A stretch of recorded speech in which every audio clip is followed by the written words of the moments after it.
Folks, and there we go. Hey everybody, welcome to Dumb Investing. That fellow over there, that's Harry. That guy, that's Lloyd. Let's get dumb up in here.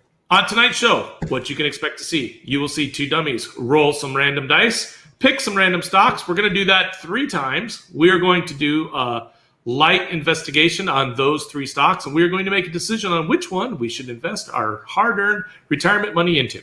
We will then review a portfolio in which we rolled random dice, picked random stocks, and invested our retirement money. And that portfolio for the last 40-some days has been kicking Wall Street's butt. So we're pretty proud of that, even though we're not making a lot of money yet. But one day it will happen.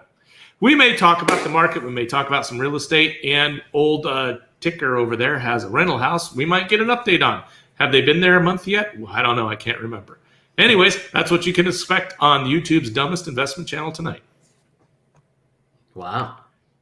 Pretty cool, huh? Look at that. Just rolled off tonight. I don't know what's going on.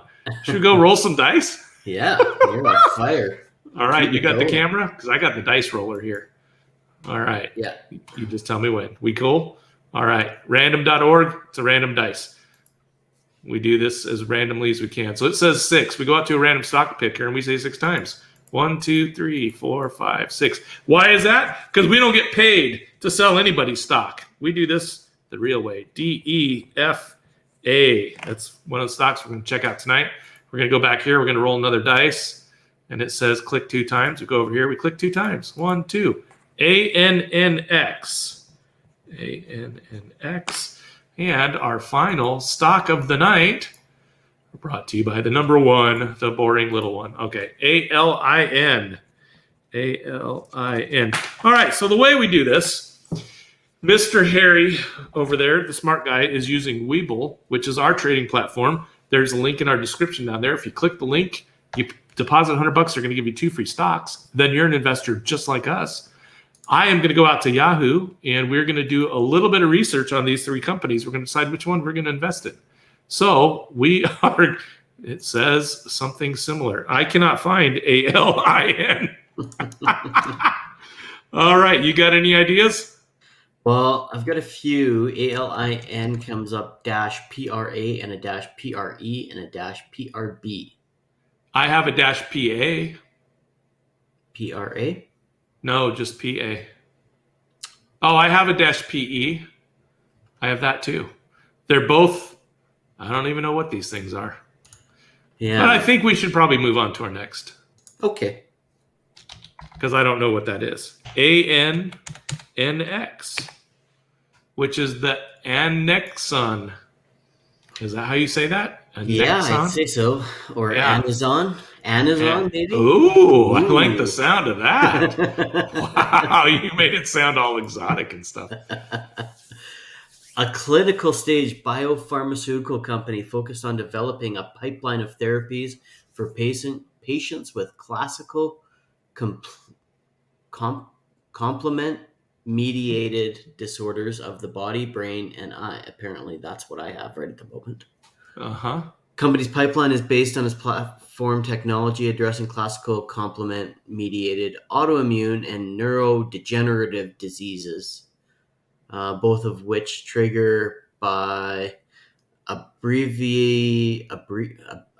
this is way too technical. Aberrant activation of C1q, the initiating molecule of the classical complement pathway. Okay. Well, so far, all they've done for 4 years is lose a whole boatload of money. They're good at spending money, are they? They're very good at spending it. Maybe they're spending it on something good. They have 0 revenue. That's cool. They have 0 revenue.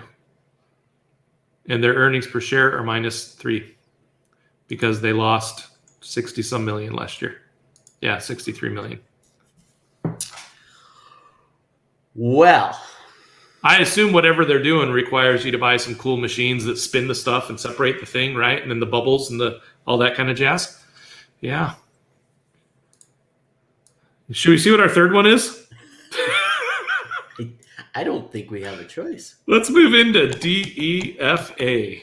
Please be something cool. Oh, it's an iShares. This might be a fun one. It's the Adaptive Currency Hedged MSCI EAFE ETF. Oh, yeah. I don't know what that means. And why don't I get trading charts on it? Because its volume is 1100, but it should still have a chart, right? Maybe it hasn't traded for weeks. So this investment seeks to track the investment results of the MSCI EAFE adaptive hedge to USD index. It has not traded since For August. no way. Yeah. Well, it has that's not weird. traded for 3 weeks. How does that happen? Nobody buys it, nobody sells it. That's weird. Their volume used to be a couple thousand a day, and then it just went to zip. How does that happen, dude? Has a market cap of $6 million. All right, none of these are doing anything for me, dude.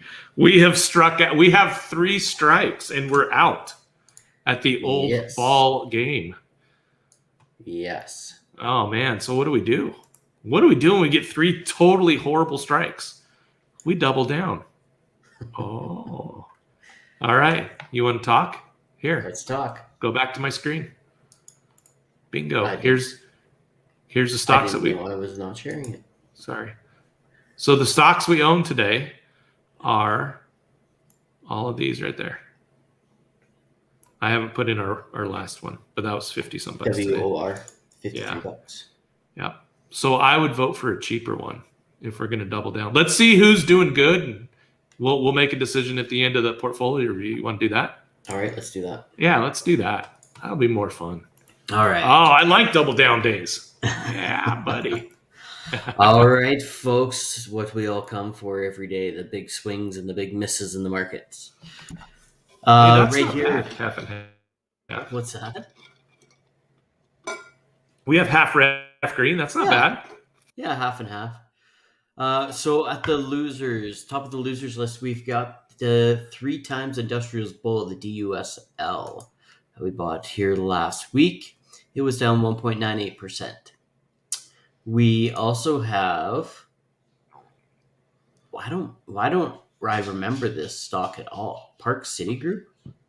Yeah, they were the software people, remember? Oh yeah, okay. Yeah. So they were down 1.13% today. And then over here on the fun side that we like to talk about, we've got the Brazil Bull up 4.17% today. And see, that one's got a lot of headway, dude. Look how high that Brazilian used to be. That was only a month ago. It was 140. Yeah. Yeah, this thing is just wild. The swings are fantastic. Oh, and old BurgerFi is green. I wonder. BurgerFi. Alto Equipment Group, it was up 4.68% today. Oh, so that's a pretty high peak. Hey, we made $1.50 today. That doesn't make up for the $20 we lost yesterday. No, it does not. No, that's a hard way to make it back. It's slow and steady. Yeah. Yesterday it was like falling off a cliff, and we took one step back up the hill. Yeah, that's right. Yeah. So over here at the overall portfolio, we have Alta Equipment Group up 7.31% total.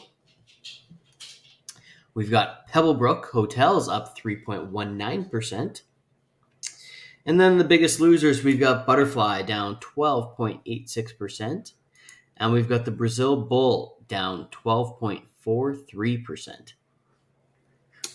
All right. So the optimist in me says, let's take one of the bottom ones and double down. And then the pessimist says, you're throwing good money after bad. But what do we know in this market now? Not what do we know? What do we like to do now? We gotta buy the dip, dude.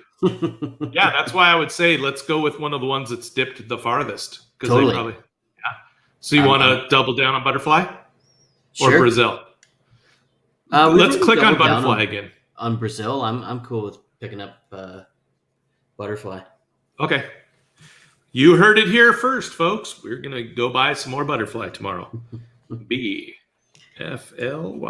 check mark. Hot diggity dog, look at us. Making all right. Decisions like that. Boom. So, the word of the day, FUD, for the FUD. second day in a row. What happens tomorrow? Jay Powell comes out. What's he going to say? Oh, we don't know. We don't have any idea. He could say, folks, we got to start tapering. And the whole world's going to be like, oh, my God. But was it built into the market? Maybe it was. Maybe it wasn't. I should buy. I should sell. People aren't going to know what the hell to do, right? Or he could come in and he could say, it's all transitory. We're going to wait. And then people are going to be like, oh, my God, is that built in the market? Should I buy? Should I sell? What do I do? They're all freaking out. Then, I love it. You are on fire tonight. it's crazy right now. Nobody knows what to do. People are moving around. They're like, I should buy Chevron. No, I should get Disney. No, I'm going to go buy some Mall Guys just in case we go shopping again for pants one day. I mean, it's crazy. So what do we do? Don't buy Disney. I'll tell you that one right now. Oh, does this come from an owner? An ex-owner.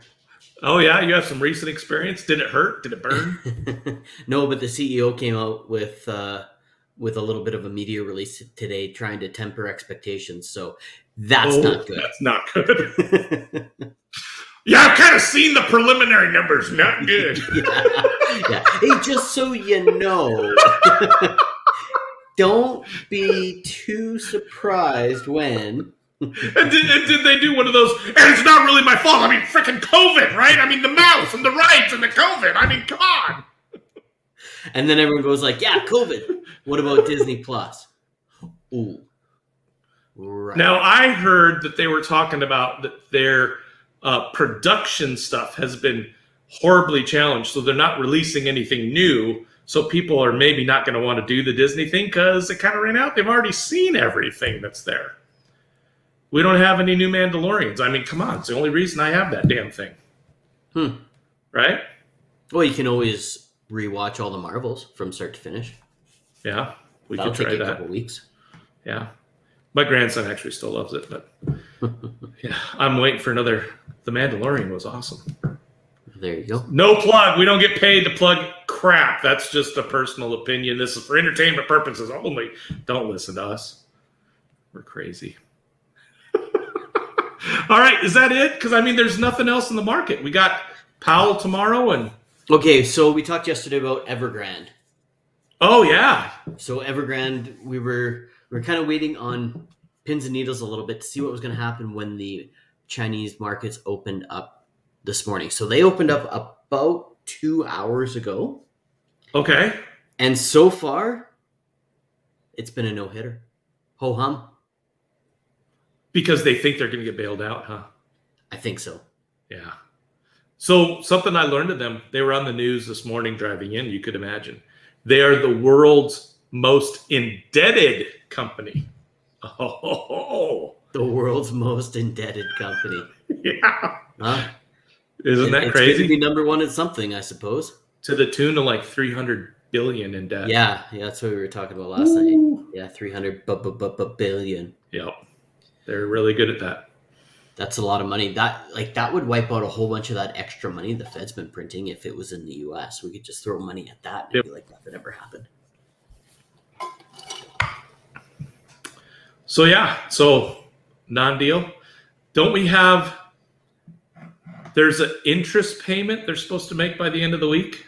They've already missed it. No, they need to make it Monday and Tuesday. But okay. Yeah, they had interest payments that needed to be made Monday and Tuesday, and they missed those already. So somewhere there's a bank committee going, do we foreclose on these guys or not? Uh-huh. Wow. And I think they're probably waiting to see if the government's going to come back. So I think the government is back today as well. Could you imagine? They're probably having a few conversations about it. If it's the same guys that lent that other guy all that money, remember that we talked about a couple of months ago? Could you imagine if you're the guy who signed off on that one too?